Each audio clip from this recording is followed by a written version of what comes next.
আজকের রেসিপি ভেটকি মাছ আর শীতের সবজি। প্রথমে মাছগুলোকে ভালো করে ধুয়ে পরিষ্কার করে নিলাম। তারপর মরিচ, হলুদ, লবণ মেখে ফ্রাই প্যানে তেল দিয়ে মাছগুলোকে ভেজে নিলাম। তারপর সবজিগুলোকে কষিয়ে নিলাম ভালোভাবে সেদ্ধ হওয়ার জন্য। সবজিতে পরিমাণ মতো পানি অ্যাড করে দিলাম। তারপর দেখে নিয়েছিলাম সবজিগুলো ভালো করে কুক হয়েছে কিনা। তারপর পাত্র থেকে ঢাকা দিয়ে দিলাম।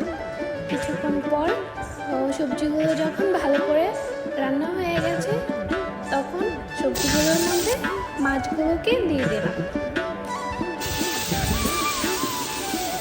সবশেষে সবজিগুলোর মধ্যে কিছুটা আমি ধনেপাতা অ্যাড করে দিলাম।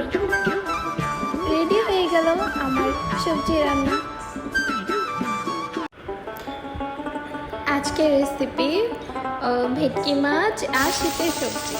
প্রথমে মাছগুলোকে ভালো করে ধুয়ে পরিষ্কার করে নিলাম। তারপর মরিচ, হলুদ, লবণ মেখে ফ্রাই প্যানে তেল দিয়ে মাছগুলোকে ভেজে নিলাম। তারপর সবজিগুলোকে কষিয়ে নিলাম ভালোভাবে সেদ্ধ হওয়ার জন্য। সবজিতে পরিমাণ মতো পানি অ্যাড করে দিলাম। তারপর দেখে নিয়েছিলাম সবজিগুলো ভালো করে কুক হয়েছে কিনা। তারপর পাত্র থেকে ঢাকা দিয়ে দিলাম।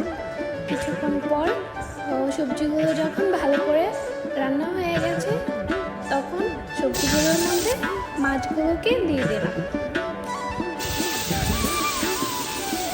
সবশেষে সবজিগুলোর মধ্যে কিছুটা আমি ধনেপাতা অ্যাড করে দিলাম। রেডি হয়ে গেল আমার সবজি রান্না।